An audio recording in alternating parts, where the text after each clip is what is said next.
wassalamu ala Rasulillah wa ala alihi wa sahbihi ajma'in.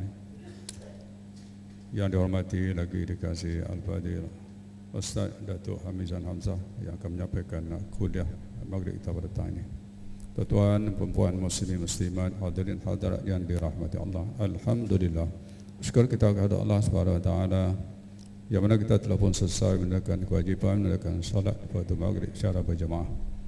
Dan di antara kita terpilih Allah Subhanahu wa taala untuk sama-sama kita menduduki majlis ilmu yang penuh berkat ini, mudah-mudahan kita mengambil manfaat. Di samping itu juga mudah-mudahan kita mendapat rahmat keampunan dari Allah Subhanahu wa taala. Jadi dengan tujuan itu untuk tidak melengahkan masa, saya Pak Jemaah Surau dengan segala hormat yang menjemput Ustaz untuk menyampaikan kuliah. Silakan Ustaz.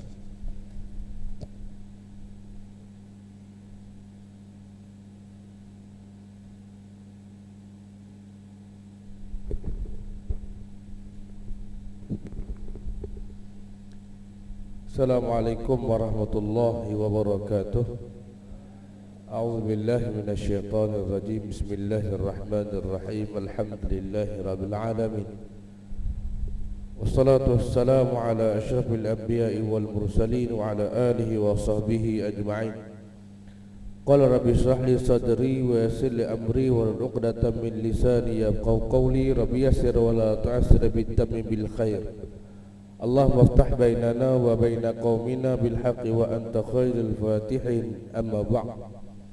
Alhamdulillah, terima kasih kepada pengurusi majlis, seluruh staf pimpinan Surau Ad-Diniyah Setapak Jaya, tuan-tuan dan puan-puan yang dirahmati sekalian. Alhamdulillah, pertama dan selamanya kita panjatkan setinggi syukur kepada Allah Subhanahu wa taala kerana kita masih lagi dipilih untuk berada di sini. Dipilih untuk diberikan kekuatan, keupayaan serta keinginan untuk melaksanakan titah perintah Allah Subhanahu wa taala. Mudah-mudahan dengan terpilihnya kita pada hari ini, maka kita terpilih juga untuk berada di sisi Nabi sallallahu alaihi wasallam di padang mahsyar, dan mudah-mudahan kita salah seorang di pada ahli syurga di akhirat nanti insya-Allah. Tuan-tuan dan puan-puan yang dihormati sekalian, saya sepatutnya hari ini duduk di Madinah, sepatutnya. Oleh kerana 16 hari bulan, sepatutnya saya seperti mana yang saya beritahu dekat tuan-tuan hari itulah. Tapi oleh kerana rezeki untuk kita jumpa lagi pada hari ini, maka saya dijadualkan untuk berangkat mengerjakan ibadah umrah 24 hari bulan. Jadi dan lah, mai sini dulu. Tak tahulah sama ada ni pertemuan kita yang terakhir atau sebaliknya. Takut-takut saya tak mati lagi, tuan-tuan mati dulu, waktu yang takut. Takut macam tu, tapi taklah macam tu. Kita minta mudah-mudahan kita bertemu lagi, mudah-mudahan kita dipanjangkan umur oleh Allah dan kita diberikan kekuatan untuk terus berada dalam majlis ilmu, mendapat keberkatan di dunia dan di akhirat insya-Allah. Tuan-tuan dan puan-puan yang dihormati sekalian, setahun dah kita tak jumpa. Kita jumpa pula di tahun baru. 2019 telah berlalu, yang datang sekarang 2020. Saya hari ini mai awal sampai dekat tuan-tuan sebab tuan-tuan nampak saya sampai tadi itu, sebelum tu saya terbang. Sebab 2020 ni kan banyak dengan kereta terbang. Jadi kereta saya pun terbang lah saat tadi ni. Orang duk sebut kata 2020 ni tahun terbang. Sebenarnya tak ada pun. Yang dimaksudkan dengan wawasan 2020 tu patutnya kepala otak kita memikir ni lebih matang daripada tahun 2019 patutnya. Cara pemikiran masyarakat, cara pemahaman masyarakat patutnya lebih matang. Kalau kita duk fikir, duk cakap macam tahun lepas juga, tak ada guna tahun 2000 berapa pun.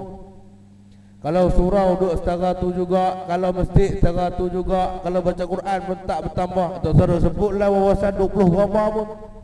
Hang duk takut tu juga. Orang Kedah kata duk takut tu, duk taraf tu juga. Tak ada beza apa. Tak ada beza, tuan-tuan. Kalau kita kata kita nak jadi orang berwawasan, patutnya kita orang paling berwawasan adalah orang yang paling berjaya. Tuan-tuan, kejayaan yang dimaksudkan Tuhan dah sebut dalam Quran. Kita dah faham kata, oh ni saya bukan nak bantah bab kereta terbang, tu bab lain. Dia kata, ustaz cari alasan sebab tak mau kereta terbang. Tak, kita nak mengaji hari ni, kita nak mengaji. Tuan-tuan, kita semua nak berjaya, tuan-tuan nak berjaya, saya nak berjaya. Kita dok faham kata kejayaan kita, kita ada PhD, kita ada ijazah. Dok faham kata kejayaan kita, kita mampu beli kereta Ferrari sebagai contoh. Kita mampu ada tanah ratus gelung. Kita mampu ada emas berkilo-kilo. Kita mampu ada apa nama ni, syarikat yang cukup besar. Kita mampu ada duit yang berjuta-juta. Pada pandangan kita itu kejayaan. Kejayaan yang bersama dengan kekayaan. Sebab ramai di kalangan kita yang duk cari berjaya, duk cari macam kita lah, time kita balik kampung jumpa kawan kita, alhamdulillah lah anak hang berjaya dah. Sebab apa kita kata anak dia berjaya? Sebab ada ijazah, sebab kerja besar, naik kereta besar, jawatan besar. Pada pandangan kita berjaya itu di situ. Kita pula mengatakan anak aku tak berjaya lagi, SPM pun tak lepas, kerja pun tak boleh lagi, tak berjaya. Dah, itu pada pandangan dan tafsiran kita. Sedangkan kejayaan yang sebenar Tuhan dah sebut dalam Quran. Lah sebut lama dah, kita tak beranak lagi, Tuhan dah bagi tahu dah cara berjaya tu benar. Kita dah faham kata berjaya ni kena ada ijazah, orang tak ada ijazah tak berjaya. Kita dah kata orang kena ada jawatan besar, jawatan kecil tak berjaya.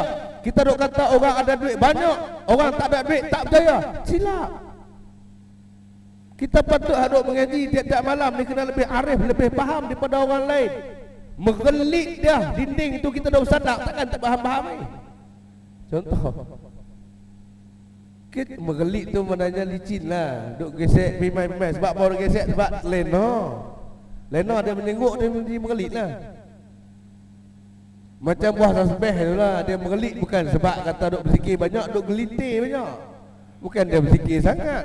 Kita tengok tasbih Allah menggelik syurga dia ni, tak tasbih masuk syurga, tuan belum tentu. Duk gelitir saja. Contoh tuan-tuan tak lah. Tuan-tuan pun sama saya kata. Tuan-tuan, baik. Allah SWT menggariskan kejayaan. Dah cerita dalam Quran tentang kejayaan. Sebelum saya masuk tanda-tanda kiamat, saya nak sebut bab tanda-tanda kiamat ni, saya dah ambil dah nak sebut malam ni. Tapi tuan-tuan, kejayaan yang sebenar Tuhan sebut dalam Quran, faman zuhziha 'anil nar wa udkhilal jannah faqad faz. Kan kita dah dengar selalu ketika mana orang baca talqin kan duk baca selalu ayat ni.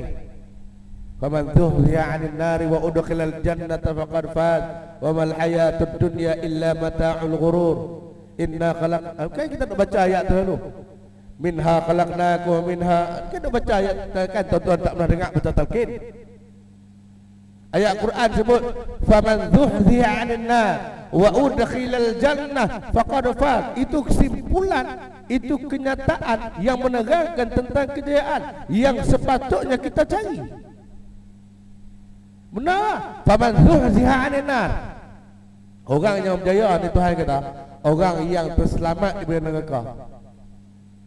Harta dia, PhD dia, sijil dia, ijazah dia, SPM dia, duit dia, emas dia, jawatan dia, ilmu dia, anak beranak dia, tanah bendang dia, tanah kebun dia. Faman zuhziha 'anil nar, siapa yang mampu menggunakan segala-galanya apa yang dia ada untuk menyelamatkan dia daripada neraka, wa udkhilal jannah, dan membawa dia masuk ke syurga, faqad faz, dia orang berjaya. Itu simpulannya, itu cerita dia, itu terjemahan yang kita kena faham. Harta kita, anak pinak kita, bini kita, apa emas, rantai intan belian kita, kebun kita, semua ilmu yang kita ada. Faman zuhziha 'anil nar, siapa yang boleh menyelamatkan, menggunakan semua tu daripada neraka, wa udkhilal jannah, dan boleh bawa masuk ke syurga, faqad faz, dia orang berjaya.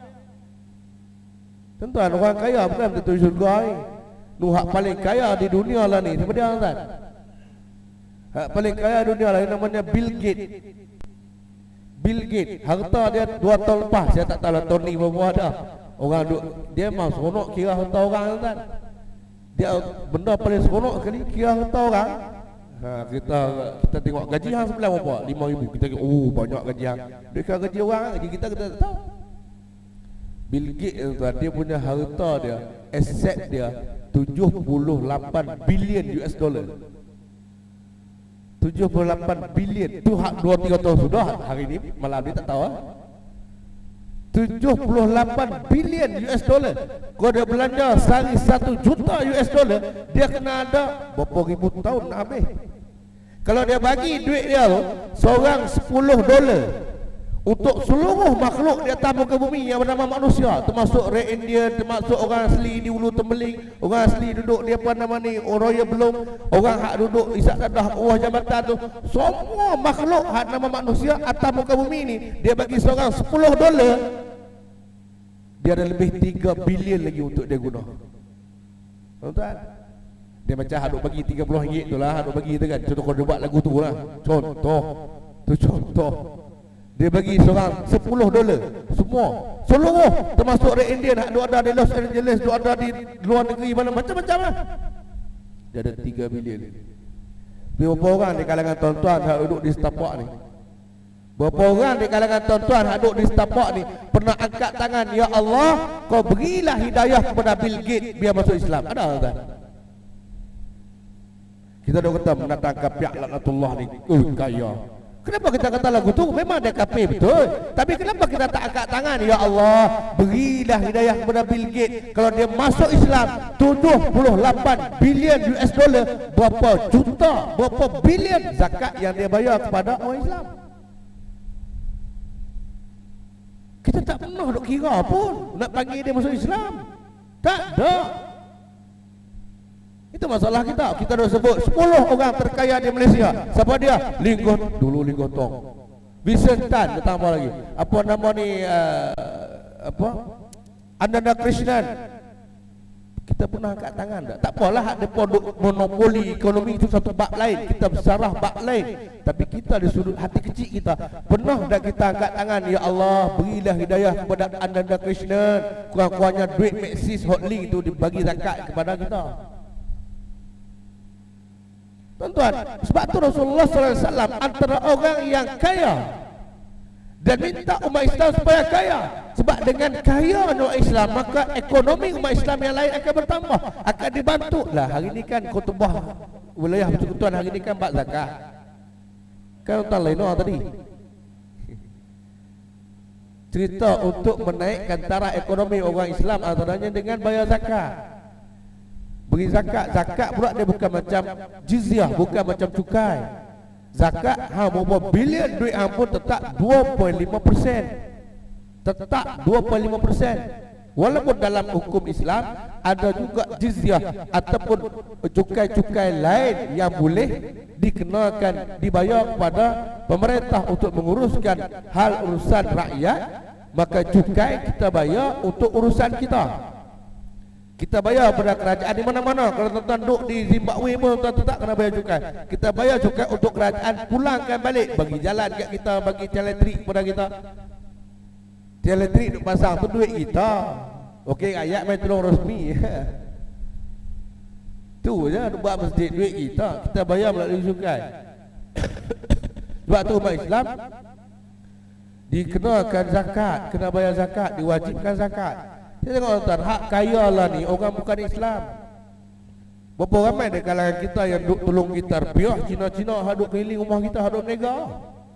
Pernah kita bercerita dia sama Islam? Tak, duk boikot dia, tak apalah boikot satu bab yang lain. Tapi pernah tak kita terangkan, jelaskan apa itu Islam kepada mereka? Tak ada. Kalau lah Vincent Tan masuk Islam tuan-tuan, Allah juta zakat dia. Juta. Tiba-tiba hak duk jaga genting tu, harus jaga genting, apa nama ni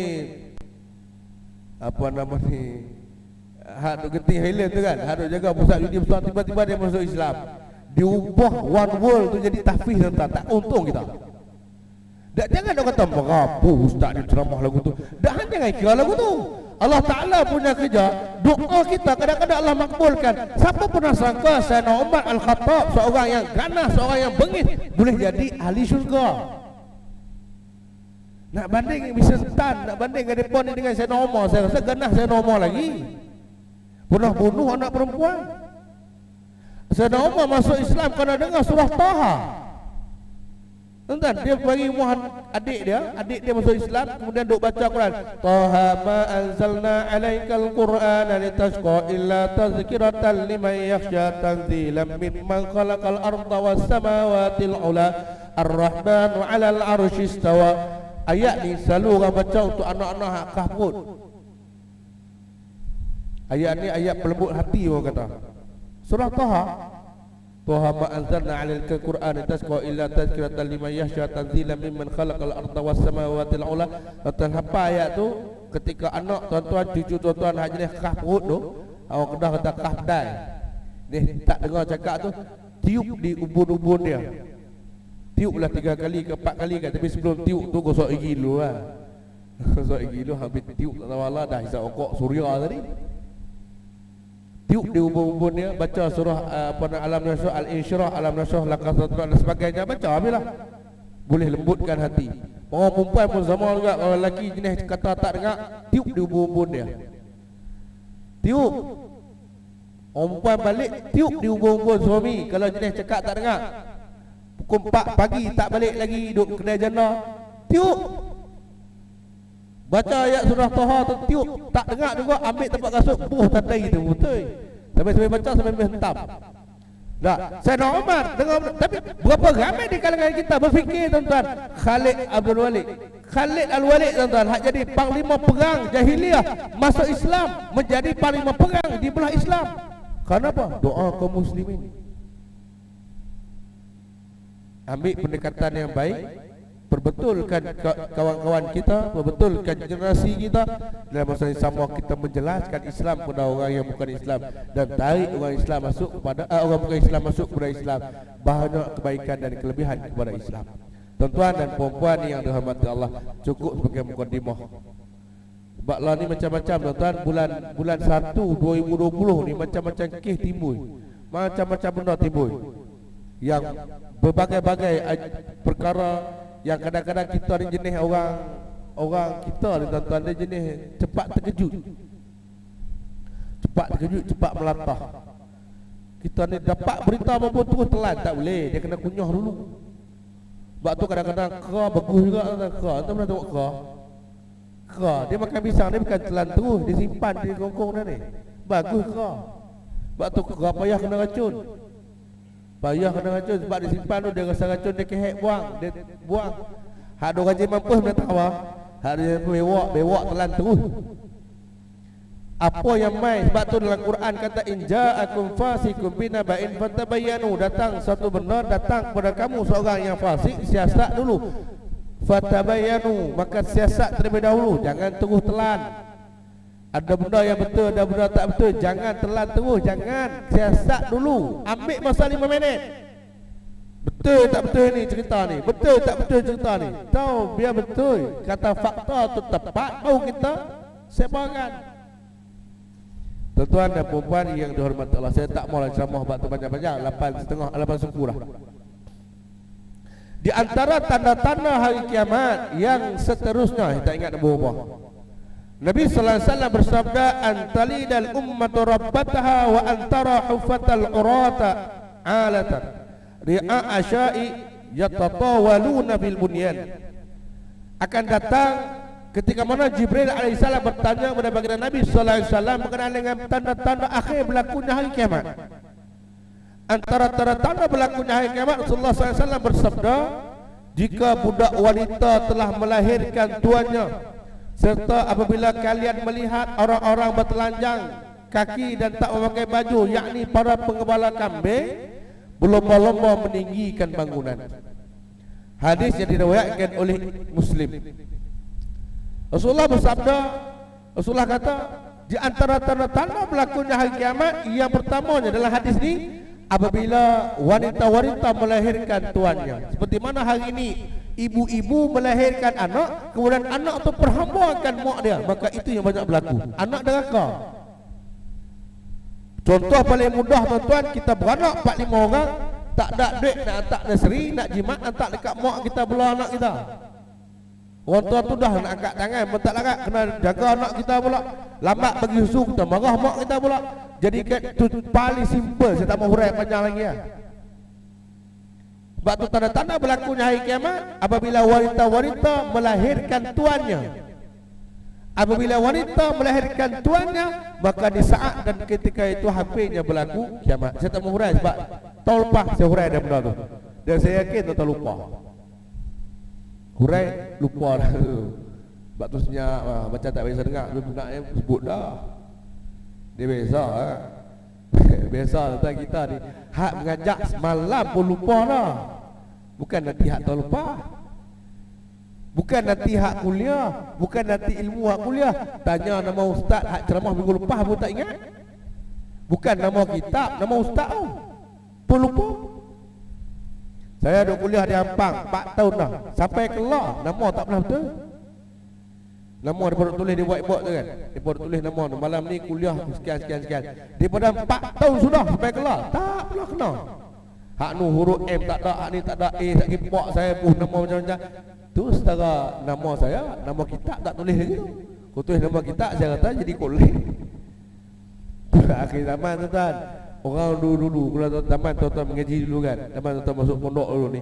Zaman tak ada elektrik, tak ada ayak dulu ni. Tuan-tuan kalau mengaji pondok kan kena kandak ayak pian tak mau tok guru. Ni tok guru nak ambil air sembahyang, tok guru nak mandi, kita kandak ayak daripada sungai, ambil daripada parit, ambil daripada telaga, kandak usung pergi letak dalam tempayan di rumah tok guru dalam guri. Kalau orang Kedah bagi guri. Tempayan tu punya semangat. Lepas tu pula masa sampai mengaji pondok dulu, masa saya duduk pondok sat pondok masih tumbuh dulu ni. Duduk mengaji dengan pondok Patih Mat di Padang Nyok, di Padang Terak. Kadang-kadang tuan-tuan tok guru ni dia tak buat kitab, anak murid buat kitab. Saya mengaji Matla'il Badrain, Minhajul Abidin, Aqidatul Najin, macam-macam lagi lah kitab-kitab lama, kitab-kitab turah tu. Tok guru tak buat kitab.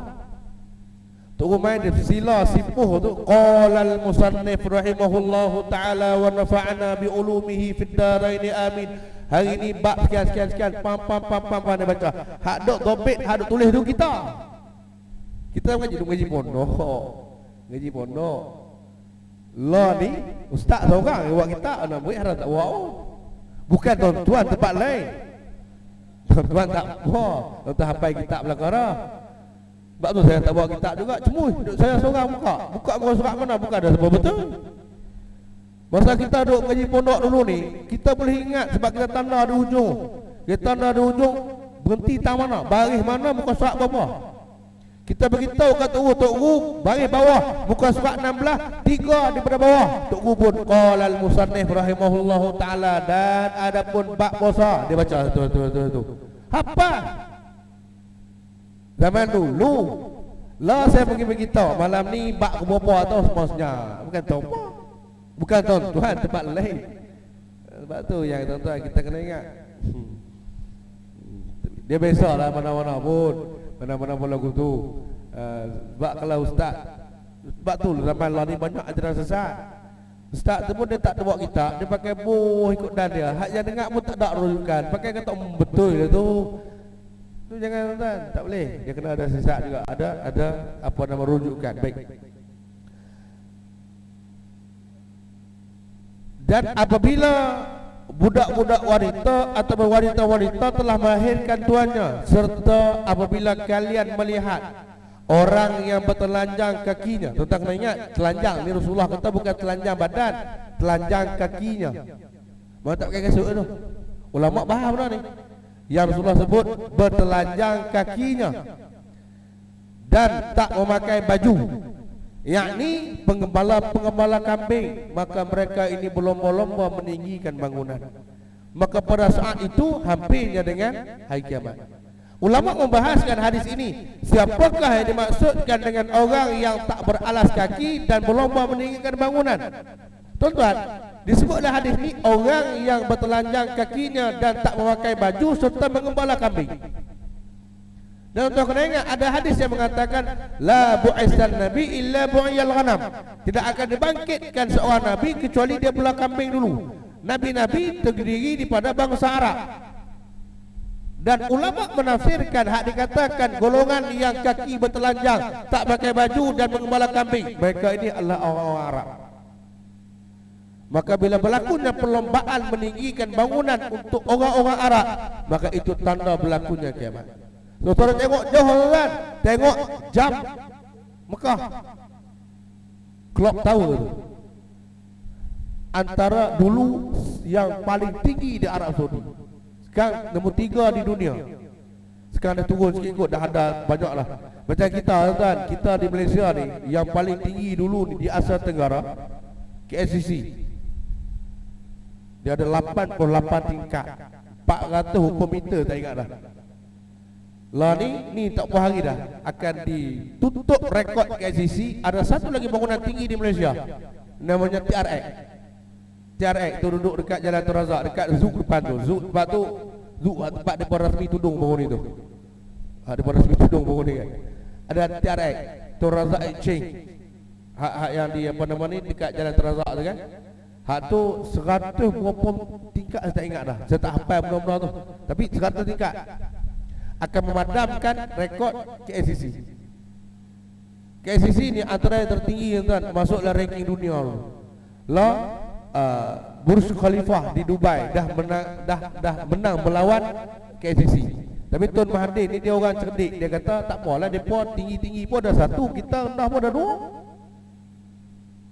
But we have two, twin, dia kata dua. Kalau dua tu tinggi pada orang lain kan. Tapi nak cabut lagu mana benda tu, sembang boleh lah kita pun. Tuan-tuan, TRX akan kekal menjadi bangunan tertinggi di Asia Tenggara. Yang pertama, dia tetap menjadi sejarah, tapi dia akan jadi legenda. Tak berapa hari lagi khazanah akan satu bangunan lagi tinggi. Ada dua lagi bangunan, nanti tengok. Akan dua lagi bangunan yang paling tinggi yang akan ada di Malaysia, menenggelamkan TRX. Tuan-tuan, baik, saya tak mau sebut bab tu. Tak mau sebut bab Malaysia. Tanda-tanda berlakunya kiamat apabila berlakunya perlombaan meninggikan bangunan sampai dikatakan ada negeri di awang-awangan. Sekarang yang paling tinggi bukan di Malaysia, di Saudi. Hak paling tinggi Burj Khalifa, duduk mana? Dubai. Dan tuan-tuan kena ingat, kalau tuan-tuan pergi Mekah, jam tangan ni tak pakai kedua kita duduk Mekah. Tak pakai. Sebab ada clock tower sebesar-besar alam jam di situ. Lengak tengok mesti nampak punya. Lengak tengok mesti nampak. Tuan kena ingat, jam di Mekah itulah jam yang terbesar di dunia. Tidak ada yang boleh melawannya sampai sekarang. Jam paling besar di dunia dan menjadi mercu tanda kota Mekah. Kalau duduk tak mana pun, tuan pergi Jabal Nur kan, tuan-tuan pergi Jabal Sur kan, tuan duduk di mana pun, tengok jam apa nama ni, menara jam tu, itu Kaabah di situ. Dan tuan-tuan, itu bangunan yang paling tinggi di Arab Saudi. Duduk di mana? Di tepi Kaabah. Tepi Kaabah. Berdosa ke buat bangunan tu? Tak berdosa. Dia kata, kalau tu kenapa utuh nak kemat? Duk cerita kata ni, dengan berlomba-lombanya orang buat bangunan itu tanda berlakunya kemat. Nak berlakunya kemat. Kalau dia pun tak dirikan bangunan tu, kemat tak kemat juga. Tuan-tuan kena ingat, tuan-tuan pergi ke Mekah, tuan-tuan lengak tengok, tuan-tuan keluar ke pintu 79. Pintu 79, apa nama ni, Masjidil Haram tu, tuan-tuan tengok dia bangunan clock tower tu, dia macam ada sayap di tengah gitu. Ada sayap, ada sayap luar tepi gitu.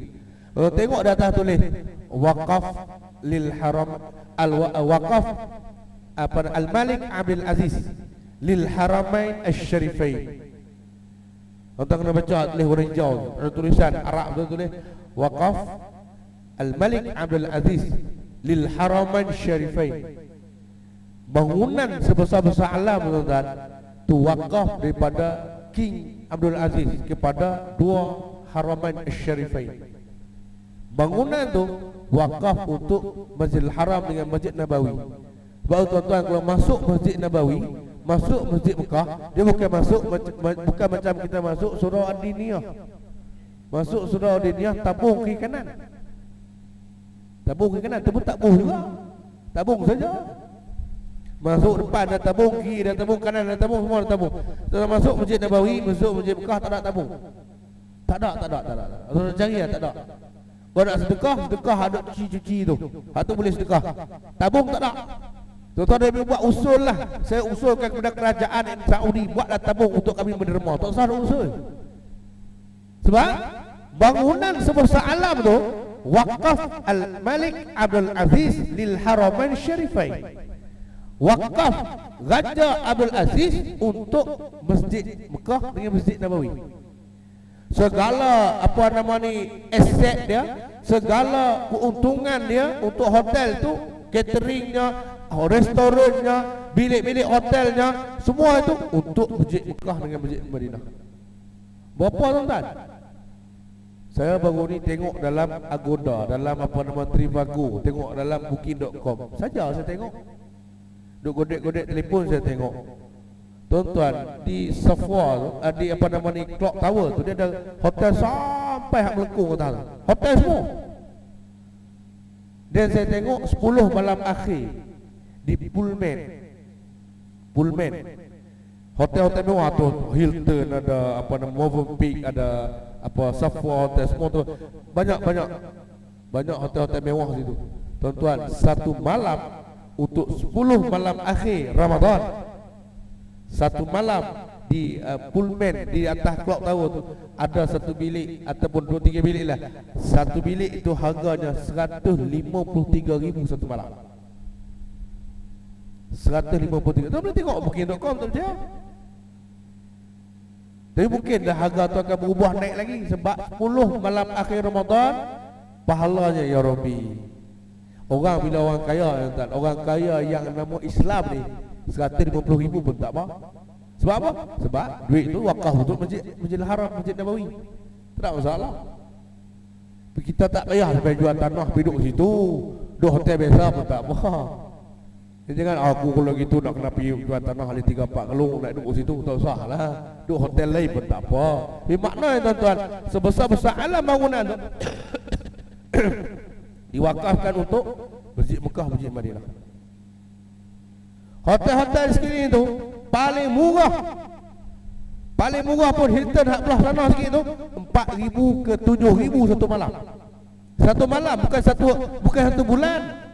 Kita package pergi umrah 6,000 duduk 10 hari. Dak ni satu malam 7,000. Sebab tu kalau orang pergi Mekah, kalau 10 malam akhir dia jadi 14,000, 15,000 package dah. Sebab apa? Mahal. Orang berebut nak duduk di situ. Tapi kalau kita jenis orang hak bagus, ambil package biasa, hotel jauh sikit pun tak apa, tidur di masjid lah, iktikaf. Itu paling baik, iktikaf di surau, iktikaf di masjid dengan iktikaf di hotel lain. Ramai di kalangan kita di iktikaf hotel, bukan iktikaf di masjid. Ustaz ni kebanyakan bila sampai di Mekah, dia beritahu dalam bah. Masuk dalam bah tu dia beritahu, tuan-tuan, di Mekah ni beza dengan Madinah.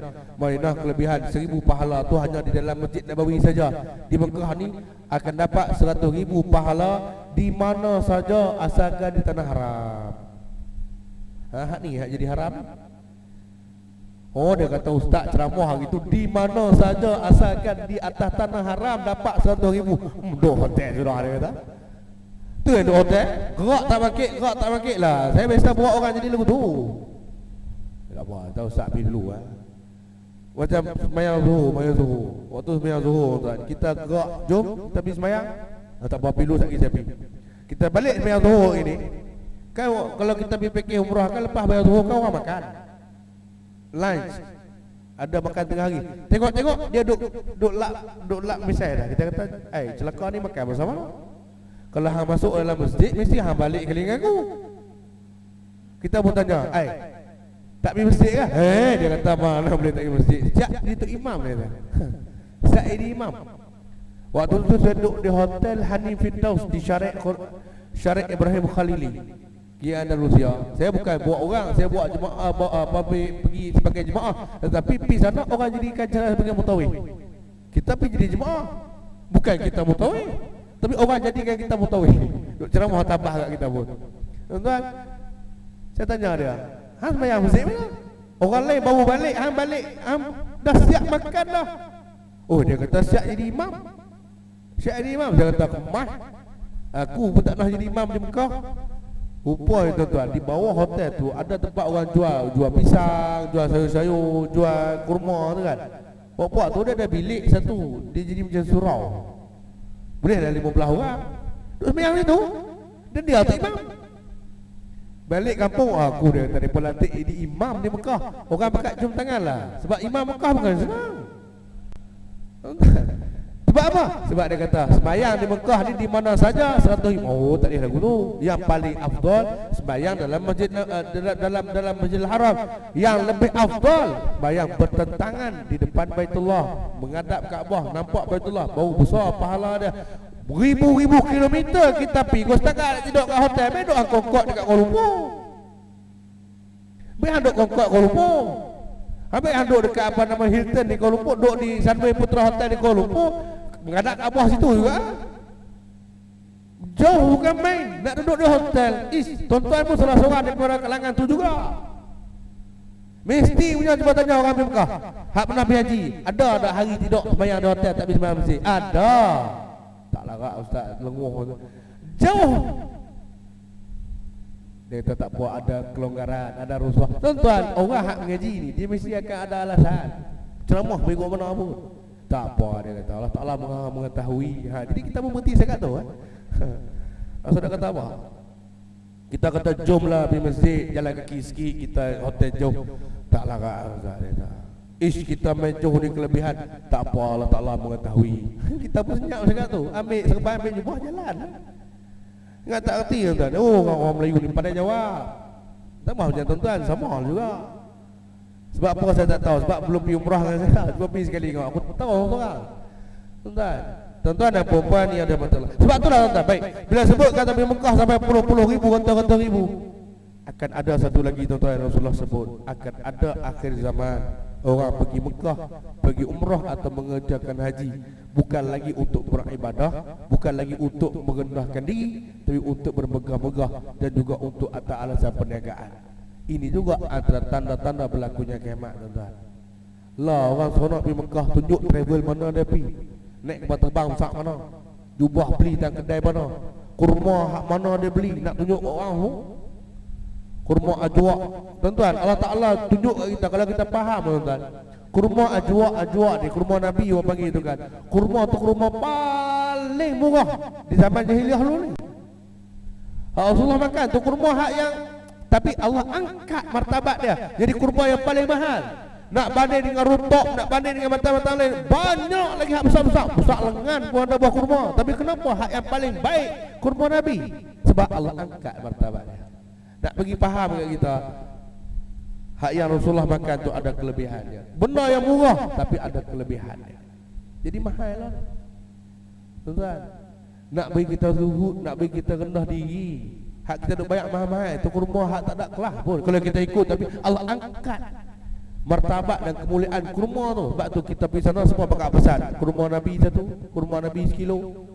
Saya setiap kali nak pergi Mekah, macam di tempat tuan-tuan ni, saya pergi tahu awal lah. Sebab saya nak pergi Mekah, macam kampung saya tak pergi tahu awal, 3-4 hari nak pergi, baru saya pergi tahu. Kalau kita pergi tahu sebulan, kena sewa kontainer nak balik buah kurma, kan? Tambah-tambah dekat nak puasa. Tak, saya nak 5 kilo, ingat aku ni tok arak jual kurma. Kita nak pergi sana, siap pesan jubah, minyak atar, kayu sugi, kayu koka. Ingat aku ni travel apa nak import export nak angkut barang Mekah balik kan. Kita nak pergi sana, nak buat amal ibadat, bukan nak beli kurma bega. Kalau ada masa beli lah. Kalau tak ada masa, duk mata-mata fikir, oh hari ni 4 kilo nak beli ni. Tak kena angkut pula beli taman nak demand pula tu. Saya nak kurma ni nak beli di kedai sekian-sekian, hak lorong sekian-sekian. Jenuh sehari kita. Tuan-tuan kalau nak pergi Mekah jangan duk layan orang-orang macam tu. Baik tuan-tuan dan puan-puan yang dirahmati Allah. Sebab tu kalau kita sebut tuan-tuan kan, orang berlumba-lumba mendirikan bangunan. Sama juga antara tanda-tanda kiamat yang kita sebut dulu kalau tuan ingat. Antara tanda-tanda kiamat juga orang berlumba-lumba mencantik, mengindahkan masjid tapi mengosongkan aktiviti, mengosongkan apa namanya dakwah di dalamnya. Ramai orang bina masjid yang cukup indah, cukup cantik. Masajiduhum amiratun wa hiya kharabu minal huda. Masjid-masjidnya indah tapi imarahnya kosong daripada hidayah. Tuan masjid tuan ni mujur tuan, surau tuan ni mujok lah tuan kosa ni dibuat juga tuan kosa. Jenis buat kuliah-kuliah macam ni. Masjid lain marhaban berjanji burdah, marhaban berjanji burdah, selawat tahlil yasin, selawat tahlil yasin tu lah. Malam Selasa fiqh pula tulis siap besar haid nifah wiladah. Mandi junub malam Rabu. Duk mengaji hak tua, hak mengaji tu tua repot lah. Haid pun 6 tahun dah tak ada, mengaji juga. Tak apa lah nak buat lagu mana itu. Bukan tak boleh mengaji lah, tapi duk mengaji hak tu lah, mengaji tak lain juga. Tak kosong kadang-kadang pening juga. Macam tuan-tuan sini tak apa lah, tempat lain tu. Tempat lain, saya tak sebut sini. Tak kosong pening kadang-kadang. Tengok masjid besar-besar, marhaban berjanji burdah, marhaban berjanji burdah. Malam Jumaat, malam Jumaat Yasin, malam Rabu marhaban, malam Ahad berjanji, malam Isnin burdah. Malam Selasa fiqh, haid nifas wiladah. Malam Rabu tajwid. Malam Khamis apa nama ni adalah apa kelas masak ke apa kan? Tu yang kadang-kadang ada masjid tu imam ni tuan-tuan. Tu imam pun jenis nongol juga. Bismillahirrahmanirrahim. Alhamdulillahirrahmanirrahim. Waladdallin. Amin. Abtadi'ul imla bismidzatil aliyah. Puasa pelik. Nak tahu apa tu imam baca? Rupanya dia betul-betul berjanji macam lah sembahyang. Ini buat main. Tiba-tiba sembahyang maghrib, al-jannatu wa na'imuha sa'dul liman ai ketawa jadi surah apa hari ni? Dah tiap-tiap minggu mengaji berjanji, tak mengaji benda lain. Tak ada lagi lah setakat ni, tapi tak mustahil. Yang buat main tuan-tuan, dah nak mengaji berjanji, yang lain tak mengaji. Dia tahu kosong pula seronok sebab malam ustaz mengajak berjanji ni, makan pun tak buat terang mana, bayar upah pun tak banyak mana pun ustaz berjanji, bagi RM50 tak apa dah. Dah ustaz rumah depan tu ya. Tuan-tuan, perubahan. Sebab tu saya pernah sebut dekat tuan-tuan dulu ni sebelum kita masuk waktu. Tuan-tuan, patutnya datang kosong masjid. Jangan kosongkan masjid daripada hidayah. Jangan kosongkan daripada program. Jangan kuliah saja tuan-tuan. Saya sebut dekat tuan-tuan, pernah sebut dekat tuan-tuan kalau tuan ingatlah. Agama ini jangan berhenti di bucu surau. Jangan berhenti di pagak masjid, jangan berhenti di pagak surau. Di luar sana banyak lagi yang sakit, di luar sana banyak lagi yang memerlukan, yang tak faham Islam, yang tak kenal Islam. Kita hak mengaji ni kena bawa keluar.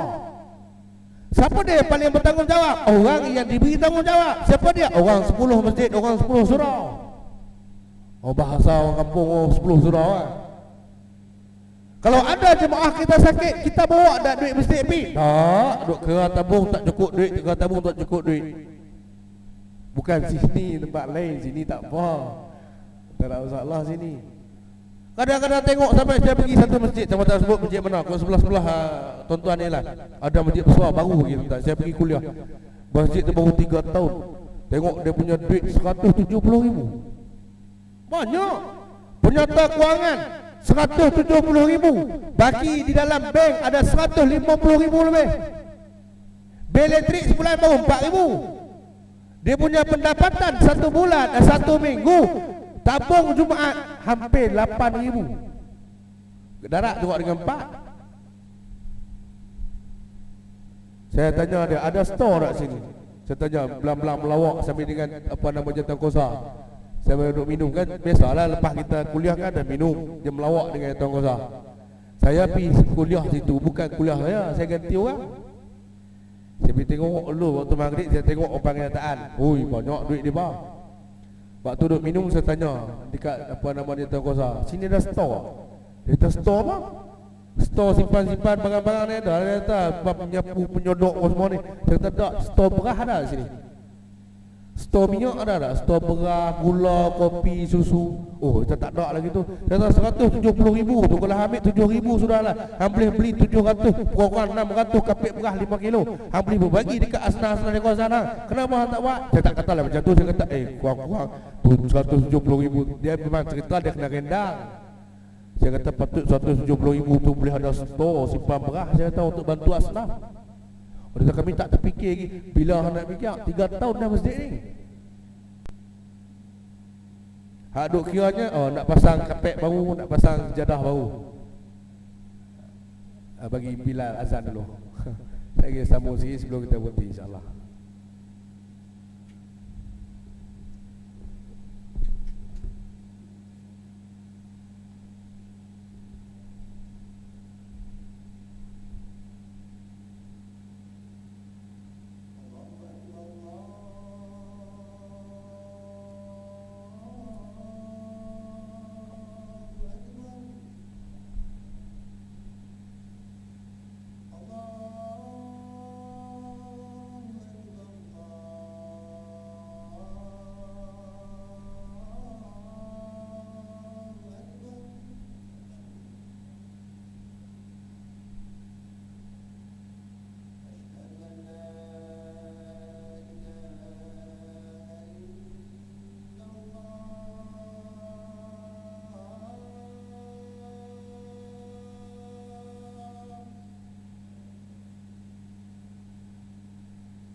kita sambung sikit lagi sebelum kita berhenti. Sebab kita tengok zaman sekarang seperti mana yang Rasulullah sebut, masajiduhum ma'amiratun wa hiya kharabu binal huda. Masjid-masjid ni setakat orang main sembahyang saja. Sembahyang balik.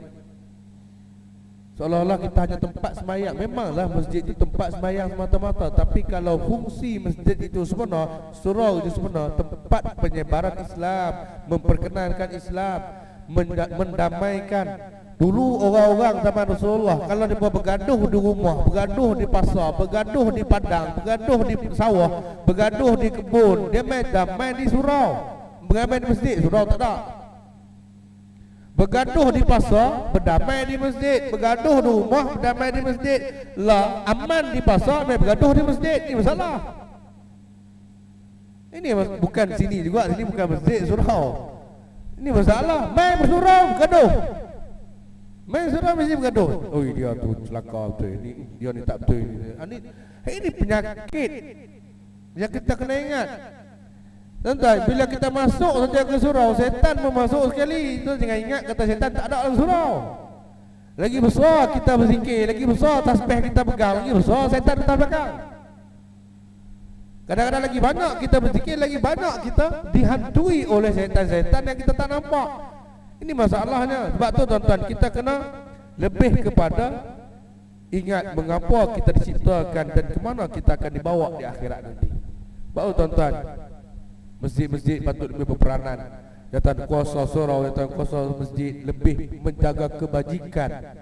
Sebab tuan-tuan, orang ni bila dia sakit, bila dia mengantuk, waktu tu bagi bantai. Bila lapar, waktu tu bagi dia makan. Sebab Rasulullah ajar kita benda tu. Di dalam masjid bukan hanya sekadar tazkirah semata-mata. Jangan ada tazkirah semata-mata. Buat juga tazkirah, jangan tak buat, ilmu kena ada. Tapi tuan-tuan, pelaksanaan tu kena ada.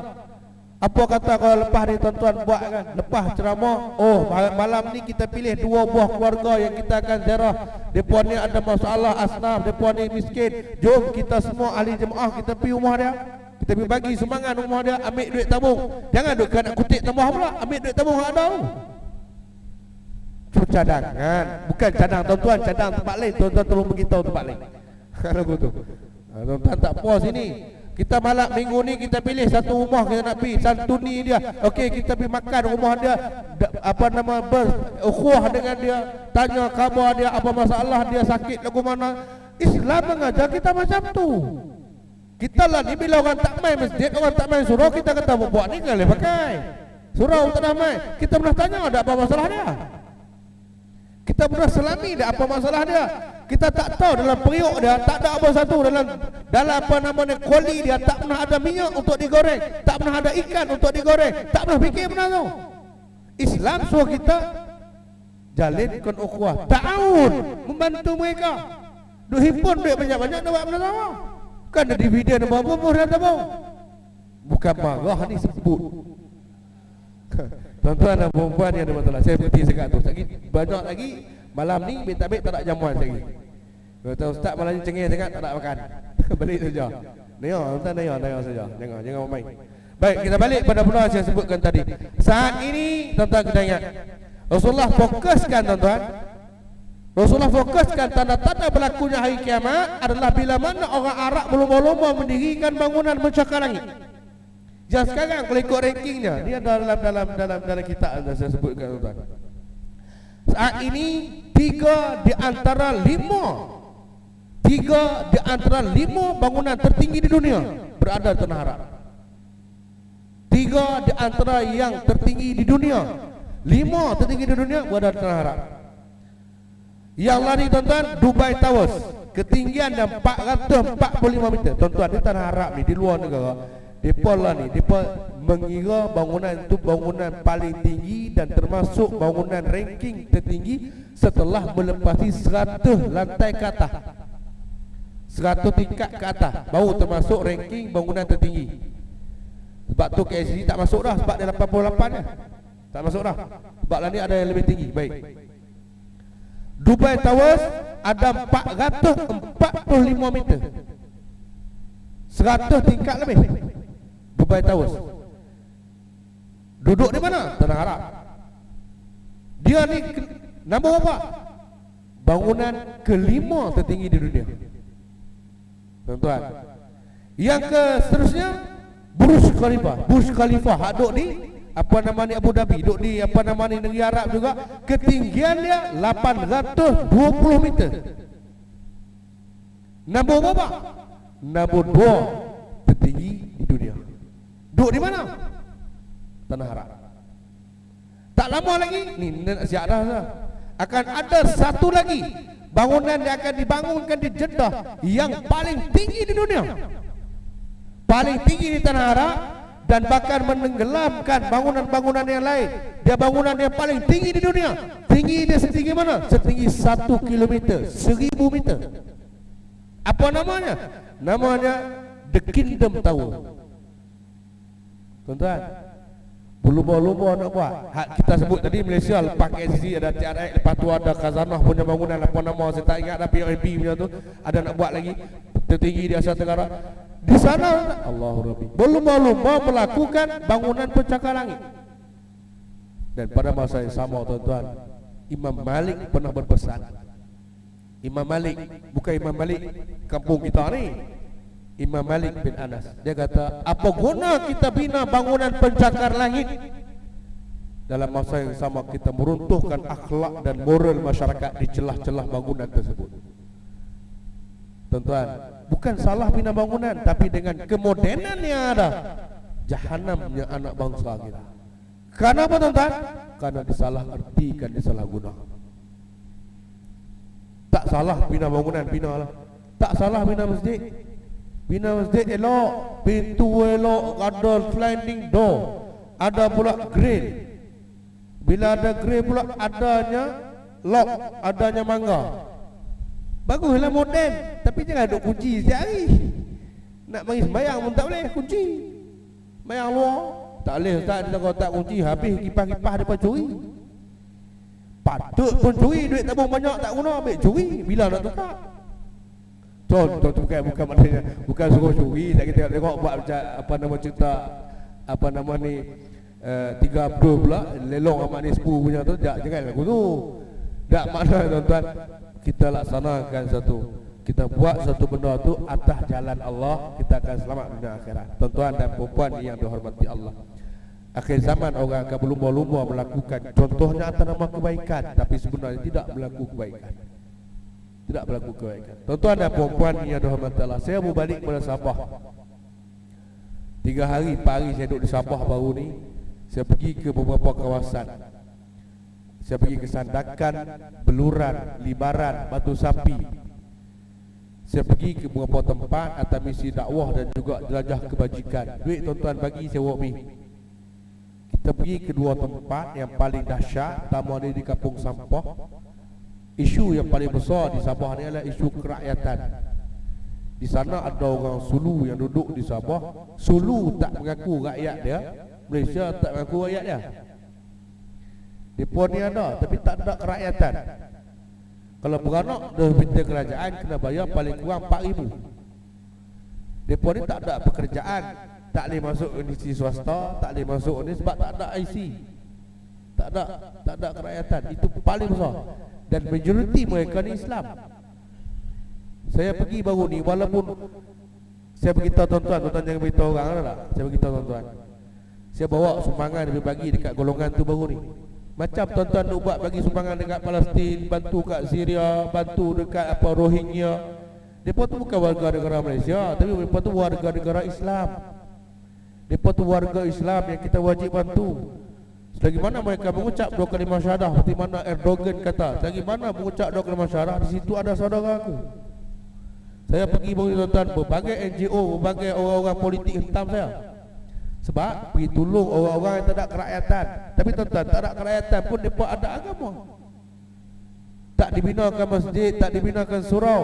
Mereka ambil inisiatif beli plywood, beli zinc buat surau. Mereka nak mengaji juga. Ada satu tempat yang saya buat sekolah. Nampak macam menteri pendidikan, betul tak? Buat sekolah, betul tak? Tuan-tuan, menteri kosong ni buat dia panggil lantik saya sebut ni lah. Di kampung Tanah Hitam, di Sandakan, Batu 17 kalau tak silap saya. Kampung di sebelah Beluran, di sebelah apa nama ni Libaran. bukan sadakan, libaran, parlimen libaran. Ada satu penempatan lebih kurang 500-600 orang. Kerjanya, tuan-tuan pernah tanam pokok bunga kan? Tuan-tuan beli tanah di dekat Tesco, beli kat Giant tu kan, ada tanah hitam, tanah kompos tu, tanah hitam tu kan. Ada kayu pada dalam tu kan, tanah gambus tu. Di situ dah satu kampung, orang panggil orang gelar kampung tanah hitam. Kerja mereka duk korek tanah tu, tapis, buang batu, buang kayu, packing, jual. Tapak somel, tapak bekas kilang kayu. Mereka duk korek tanah tu. Tanah tu bukan tanah mereka, tumpang duk orang tanah kilang. Mereka hambak-hambak lari. Tak apa, saya bukan cerita abang tu. Tuan-tuan, satu kampek RM3, satu guni RM3. Tu pun kalau orang beli. Kalau orang tak beli, saya tanya orang di situ sehari dapat berapa? Paling tinggi 10 guni. Itu orang-orang muda, anak muda beli 10 guni. Ada makcik-makcik 2 guni. Kalau 2 guni, kalau laku RM6. Nak makan berapa? Kita buat sekolah, beli plywood, buh lantai. Sebab sebelum ni anak-anak situ dia tak boleh masuk sekolah kebangsaan, tapi dia pun nak mengaji.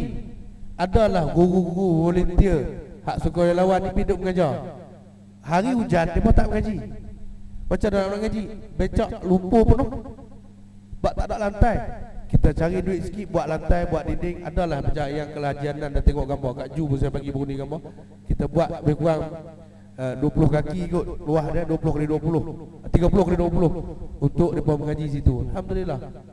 Tuan-tuan, mereka mengucap dah kalimah syahadah, mereka orang Islam. Saya pergi kampung sampah, bagi makan, bagi nasi sebagainya. Kita nak bantu lebih kita tak boleh, sebab itu kemampuan kita. Dan memanglah bak kerakyatan di Sabah ni cukup meruncing, ramai golongan macam tu. Tak maulah, saya tak mau cerita panjang bab tu. Dan antara yang kita buat sekarang tuan-tuan, kejayaan yang kita buat di sana dengan izin Allah Subhanahu Wa Taala dan dengan sokongan daripada tuan-tuan, kita berjaya buat satu tahfiz akademi, tahfiz Al-Farid di Beluran, Sabah. Alhamdulillah tuan-tuan, kalau tuan nak tengok gambar saya boleh bagi kat tuan-tuan. Saya duk kutip lampu habis, saya tak beritahu tuan-tuan kan. Ada orang duk bagi sikit-sikit, kita buat. Kita kutip semua anak asnaf, semua percuma. Kita mengaji di situ di Beluran. Sekarang ada 41 orang pelajar, 41 orang. Dan disandarkan juga tuan-tuan, di sini pun kita buat, di sini kita buat program. Tapi disandarkan Sabah kita buat program yang mungkin tuan-tuan tak pernah dengar. Kita buat program kereta percuma pergi ke hospital. Ambulans dia ada SOP dia, hanya untuk emergency yang boleh diambil pesakit pergi ke hospital. Kalau orang nak buat treatment, nak pergi buat medical check up, nak pergi jumpa doktor pakar, dia tak boleh pakai ambulans, sebab dia masih lagi tidak jadi emergency. Jadi depa tak ada duit. Ada setengah sampai luka dia kita sampai berulang, tak pergi. Jadi kita baru ni ada seorang sahabat wakaf sebuah kereta kenari. Kita buh warna purple. Kita buh kenari tu cat warna purple. Orang tanya saya, awak buh cat warna purple nampak comel. Saya kata terhindar daripada agenda politik. Sebab purple tak ada parti politik lagi sangat lah ni. Adakah parti baru warna purple? Tak ada kan? Sebab dia kata naik kereta tu semua boleh naik, parti semua boleh naik, dia kata. Tak ada masalah. Tapi bila ada umur setahun kereta kenari tu tuan-tuan, dia bukan Ferrari, tersebut elok kenari, bukan Ferrari. Jadi dah rosak dah. Kita melibatkan banyak kawasan. Kita baru ni alhamdulillah nak beli satu kereta Pajero. Pajero lama, Pajero JPJ dulu, bukan Pajero baru. Pajero JPJ harga RM15,000. Sampai saat ni, sampai petang tadi, alhamdulillah dengan semangat orang ramai dah ada RM9,000. Orang bagi duit, sebab orang tengok baru ni keluar lah sahabat Cina keluar. Orang bagi duit ada RM9,000 dah. Kita perlu cari RM6,000 lagi untuk bayar, untuk ambil pesakit pergi hantar hospital. Percuma, tak kena bayar. Tak kena bayar. Asnaf kita ambil pergi hantar hospital, balik hantar rumah, balik hantar hospital, balik hantar rumah. Sehari bukan 6-7 orang kita pergi ambil hantar, Ada sekumpulan anak muda yang volunteer tanpa gaji. Dia buat benda tu. Kenapa? Mereka faham fastabiqul khairat, berlumba-lumba melakukan kebaikan. Mereka tak ada harta yang banyak untuk nak bagi kepada orang sakit, kepada orang susah. Mereka gunakan tulang pakak mereka, gunakan kepemudaan mereka untuk wakafkan kepada jalan kebaikan. Itu tak pada malam ni insya-Allah. Untuk nak cukup RM6,000 lagi tu, tuan-tuan pakak bagi RM100 malam ni, selesai masalah. Jadi saya tak mau fikir banyak, nak pergi umrah ni nak pergi selesai kereta tuan-tuan. Yang keduanya, ni nak beritahu. Yang keduanya, rutin kebiasaan saya bila saya pergi ke Mekah. Tuan-tuan pernah pergi Mekah kan? Tuan-tuan akan tengok ada Pakistan, India, orang Myanmar, orang Nepal, hak yang miskin-miskin ni, hak main dengan tongkang, hak main mata-mata naik bot, mari nak beribadat betul-betul. Yang tak pernah duduk di hotel, yang tak ada, semua tu tidur kat tepi sofa. Saya alhamdulillah ni kali ke-6 saya nak pergi umrah, tuan-tuan. Saya pergi interview depa ni. Saya boleh cakap Arab sikit-sikit, bolehlah cakap Arab. Aina anta min aina anta kaifa haluka, begitu boleh aja sikit. Disembang dengan depa ni ada setengah yang boleh cakap orang putih. Depa ni mai hanya berbekalkan tiket naik bot, naik ferry. Mai situ depa tak tidur di dalam hotel sebab tak ada duit. Makan kan ada sambil ada kebab, ada shawarma, ada nasi biryani yang orang duk sedekah. Lepas tu pula minum tak ada bikak air zam-zam 24 hours ada situ hang minum, lebih banyak orang nak minum. Tak ada masalah. Tuan-tuan, saya setiap kali saya pergi, saya akan buat kutipan. Siapa-siapa yang nak jamu makan orang macam tu. Nak jamu orang, nak beli kebab, nak beli shawarma, nak beli roti, nak beli minuman untuk bagi. Tahun lepas alhamdulillah saya pergi bulan 1 tahun lepas boleh himpun 2,800 biji shawarma. Orang bagi, tuan-tuan bagi, bukan saya bagi. Orang bagi, bukan duit saya. 2,800 shawarma. 3 hari saya duk bagi. Hari ni 1,000, esok 1,000, lepas tu 800. Beratus saya panggil, saya upah apa nama ni, bangla 4-5 orang ada jaga tu, so buat line bagi, ada video dia, bagi biar semangat hak tuan-tuan buat ni. Hak yang mungkin tak pernah pergi Mekah lagi, mungkin hak pernah pergi dah tapi tak pergi lagi, hak yang lah lama tak pergi, sekurang-kurangnya akan ada di akhirat nanti, akan ada bila kita mati nanti, ada duit kita dibagikan di Mekah.